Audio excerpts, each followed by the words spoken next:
ನಿಖಿಲ್ ಅಂದ್ರೆ ನಾನು ಅದೇ ಪ್ರಶ್ನೆಯನ್ನ ಮಂಜುಳಾ ಮೇಡಮ್ ಕೇಳೋಣ ಅಂತಿದ್ದೆ. ಸಹಜ ನ್ಯಾಯಕ್ಕಿಂತ ಹೆಚ್ಚಾಗಿ ತಾಂತ್ರಿಕ ಕಾರಣಗಳ ಮೇಲೆ ಬೇಲ್ ಕೊಟ್ಟಂಗೆ ಕಾಣ್ತಿದೆ ಅಂತ ಹೇಳಿ ಸುಪ್ರೀಂ ಕೋರ್ಟ್. ಇದನ್ನ ಸರಳವಾಗಿ ಜನರಿಗೆ ಅರ್ಥ ಆಗೋಗಿ ಹೇಳ್ಬಹುದಾ? ಸಹಜ ನ್ಯಾಯ ಅಂದ್ರೆ ಏನನ್ನ ಪರಿಗಣಿಸಬೇಕಾಗಿತ್ತು, ಹೈಕೋರ್ಟ್ ಏನನ್ನ ಪರಿಗಣಿಸಲಿಲ್ಲ ಅನ್ನೋ ಅಸಮಾಧಾನ ಸುಪ್ರೀಂಗೆ.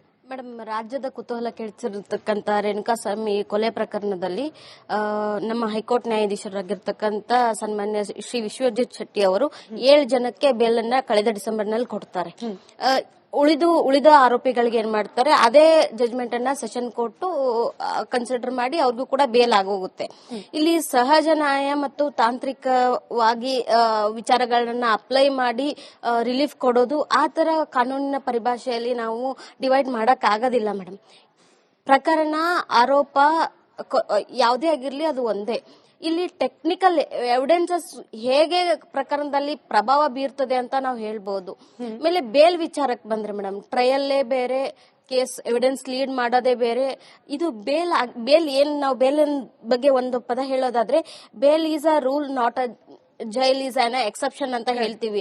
ಸೊ ಆ ರೂಲ್ ಅನ್ನ ಎಕ್ಸರ್ಸೈಸ್ ಮಾಡಿ ಹೈಕೋರ್ಟಿನ ನ್ಯಾಯಮೂರ್ತಿಗಳು ತಮ್ಮ ಒಂದು ಆರ್ಡರ್ ನ ಪಾಸ್ ಮಾಡಿದ್ದಾರೆ. ಅದನ್ನ ರಿವೈಸ್ ಮಾಡೋ ಅಧಿಕಾರ ಸರ್ವೋಚ್ಚ ನ್ಯಾಯಾಲಯಕ್ಕಿದೆ. ಸರ್ವೋಚ್ಚ ನ್ಯಾಯಾಲಯದಲ್ಲಿ ದ್ವಿಸದಸ್ಯ ಪೀಠ ಆರ್ ಮಹದೇವನ್ ಮತ್ತೆ ಜೆ.ಬಿ. ಪಾಡಿವಾಲ ಸಾಹೇಬ್ರಿದ್ದಾರೆ. ಸೊ ಇವರಿಬ್ಬರ ಮುಂದೆ ಈ ಒಂದು ಬೇಲ್ ಆರ್ಗ್ಯುಮೆಂಟ್ಸ್ ಬಂದಾಗ ನಾವ್ ಹೇಳ್ಬೋದು, ಅವಾಗ್ಲೂ ಕೂಡ ಡಿಸ್ಕಷನ್ ಅಲ್ಲಿ ಒಂದು ಪಾಯಿಂಟ್ ಬಂತು, ಪ್ರಕರಣದಲ್ಲಿ ಕೇಳ್ತಕ್ಕಂತ ಪ್ರಶ್ನೆ ಉತ್ತರಗಳಿಂದನೇ ಇದು ಕೇಸ್ ವಜಾ ಆಗುತ್ತೆ, ಇಲ್ಲ ಕೇಸ್ ಅಡ್ಮಿಟ್ ಆಗುತ್ತೆ, ಇಲ್ಲ ಬೇಲ್ ಆಗುತ್ತೆ, ಇಲ್ಲ ಬೇಲ್ ಆಗದೆ ಇರೋ ತರ ಡಿಸೈಡ್ ಮಾಡಕ್ ಆಗೋದಿಲ್ಲ ಮೇಡಮ್.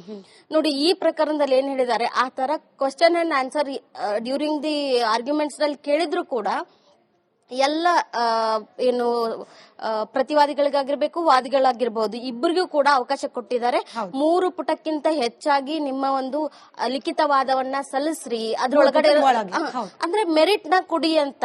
ಸೊ ಮೆರಿಟ್ ಕನ್ಸಿಡರ್ ಮಾಡಿ ಯಾವುದೇ ನ್ಯಾಯಾಲಯ ಆಗಿರ್ಲಿ, ಸರ್ವೋಚ್ಚ ನ್ಯಾಯಾಲಯ ಆಗಿರ್ಲಿ, ಉಚ್ಚ ನ್ಯಾಯಾಲಯರಾಗಿರ್ಲಿ, ಇಲ್ಲಾಂದ್ರೆ ಸೆಷನ್ ಕೋರ್ಟ್ ಆಗಿರ್ಲಿ, ಮೆರಿಟ್ ಕನ್ಸಿಡರ್ ಮಾಡಿ ಕೇಸನ್ನ ವಜಾ ಮಾಡ್ತಾರ. ಇಲ್ಲ ಅಂದ್ರೆ ಅದನ್ನ ಸ್ಟಿಲ್ ಹೋಪ್ಸ್ ಇದೆ ಅಂದ್ರೆ ಕೇವಲ ಇವತ್ತಾದ ಆರ್ಗ್ಯುಮೆಂಟ್ ನಿಂದ ದರ್ಶನ್ ಅಥವಾ ಬೇರೆ ಆ ಸಂಗಡಿಗ ಆರೋಪಿಗಳಿಗೆ ಸಿಗೋದೇ ಇಲ್ಲ, ಬೇಲ್ ಕ್ಯಾನ್ಸಲ್ ಆಗೋಗುತ್ತೆ ಅನ್ನೋ ಆತಂಕ ಏನಿಲ್ಲ. ಯಾವುದೇ ರೀತಿ ಅದನ್ನ ನಾವು ನಿರೀಕ್ಷೆ ಮಾಡೋದಕ್ಕೂ ಸಾಧ್ಯನೇ ಇಲ್ಲ ಮೇಡಮ್. ಅದನ್ನ ಆ ಕಾನೂನಿನ ವಿವೇಚನೆಗೆ ಬಿಟ್ಟಂತ ಅಧಿಕಾರ ಅದು. ನಾವು ಜುಡಿಷಿಯಲ್ ಡಿಸ್ಕ್ರಿಷನರಿ ಪವರ್ ಅಂತ ಹೇಳ್ತೀವಲ್ಲ, ನ್ಯಾಯಾಂಗ ವಿವೇಚನಾ ಅಧಿಕಾರವನ್ನ ಬೇಲಲ್ಲಿ ಅವ್ರು ಹೇಗಾದ್ರೂ ಬಳಸ್ಕೊಳ್ಬಹುದು.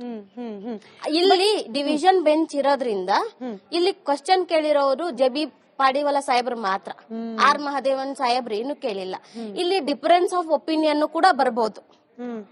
ಹಾಗಾಗಿ ನಾವು ಆ ನ್ಯಾಯಾಂಗದ ಪೀಠದ ಮೇಲೆ ವಿಶ್ವಾಸವಿಟ್ಟು ಈಗ ಏನ್ ಜಜ್ಮೆಂಟ್ ಬರುತ್ತೆ ಅಂತ ನೋಡಬಹುದು ಅಷ್ಟೇ. ಓಕೆ, ಸೊ ನಿಖಿಲ್ ಅಂದ್ರೆ ನಾನು ಅದೇ ಪ್ರಶ್ನೆಯನ್ನ ಮಂಜುಳಾ ಮೇಡಮ್ ಕೇಳೋಣ ಅಂತಿದ್ದೆ. ಸಹಜ ನ್ಯಾಯಕ್ಕಿಂತ ಹೆಚ್ಚಾಗಿ ತಾಂತ್ರಿಕ ಕಾರಣಗಳ ಮೇಲೆ ಬೇಲ್ ಕೊಟ್ಟಂಗೆ ಕಾಣ್ತಿದೆ ಅಂತ ಹೇಳಿ ಸುಪ್ರೀಂ ಕೋರ್ಟ್. ಇದನ್ನ ಸರಳವಾಗಿ ಜನರಿಗೆ ಅರ್ಥ ಆಗೋಗಿ ಹೇಳ್ಬಹುದಾ? ಸಹಜ ನ್ಯಾಯ ಅಂದ್ರೆ ಏನನ್ನ ಪರಿಗಣಿಸಬೇಕಾಗಿತ್ತು, ಹೈಕೋರ್ಟ್ ಏನನ್ನ ಪರಿಗಣಿಸಲಿಲ್ಲ ಅನ್ನೋ ಅಸಮಾಧಾನ ಸುಪ್ರೀಂಗೆ. ಮೇಡಮ್, ರಾಜ್ಯದ ಕುತೂಹಲ ಕೆಡಿಸಿರ್ತಕ್ಕಂತ ರೇಣುಕಾಸ್ವಾಮಿ ಕೊಲೆ ಪ್ರಕರಣದಲ್ಲಿ ನಮ್ಮ ಹೈಕೋರ್ಟ್ ನ್ಯಾಯಾಧೀಶರಾಗಿರ್ತಕ್ಕಂತ ಸನ್ಮಾನ್ಯ ಶ್ರೀ ವಿಶ್ವಜಿತ್ ಶೆಟ್ಟಿ ಅವರು 7 ಜನಕ್ಕೆ ಬೇಲ್ ಅನ್ನ ಕಳೆದ ಡಿಸೆಂಬರ್ ನಲ್ಲಿ ಕೊಡ್ತಾರೆ.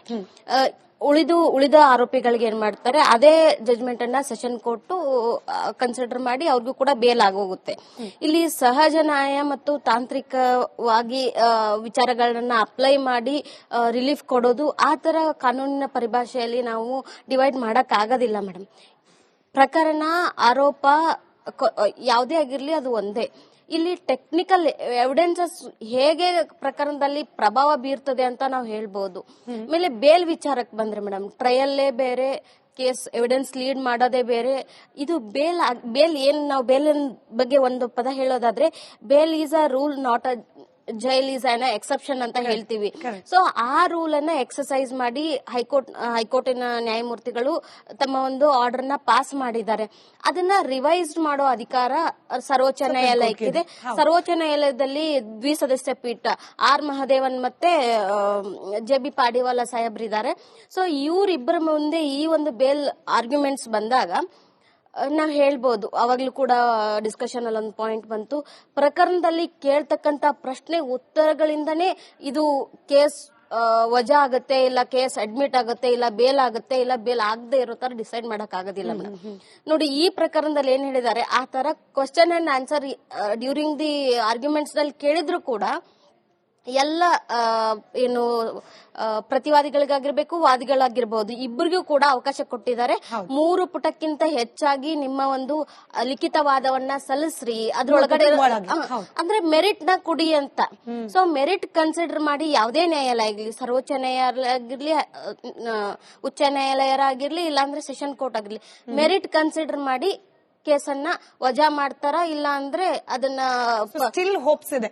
ಅಂದ್ರೆ ಕೇವಲ ಇವತ್ತಾದ ಆರ್ಗ್ಯುಮೆಂಟ್ ನಿಂದ ದರ್ಶನ್ ಅಥವಾ ಬೇರೆ ಆ ಸಂಗಡಿಗ ಆರೋಪಿಗಳಿಗೆ ಸಿಗೋದೇ ಇಲ್ಲ, ಬೇಲ್ ಕ್ಯಾನ್ಸಲ್ ಆಗೋಗುತ್ತೆ ಅನ್ನೋ ಆತಂಕ ಏನಿಲ್ಲ. ಯಾವುದೇ ರೀತಿ ಅದನ್ನ ನಾವು ನಿರೀಕ್ಷೆ ಮಾಡೋದಕ್ಕೂ ಸಾಧ್ಯನೇ ಇಲ್ಲ ಮೇಡಮ್. ಅದನ್ನ ಆ ಕಾನೂನಿನ ವಿವೇಚನೆಗೆ ಬಿಟ್ಟಂತ ಅಧಿಕಾರ ಅದು. ನಾವು ಜುಡಿಷಿಯಲ್ ಡಿಸ್ಕ್ರಿಷನರ್ ಪವರ್ ಅಂತ ಹೇಳ್ತೀವಲ್ಲ, ನ್ಯಾಯಾಂಗ ವಿವೇಚನಾ ಅಧಿಕಾರವನ್ನ ಬೇಲಲ್ಲಿ ಅವ್ರು ಹೇಗಾದ್ರೂ ಬಳಸ್ಕೊಳ್ಬಹುದು.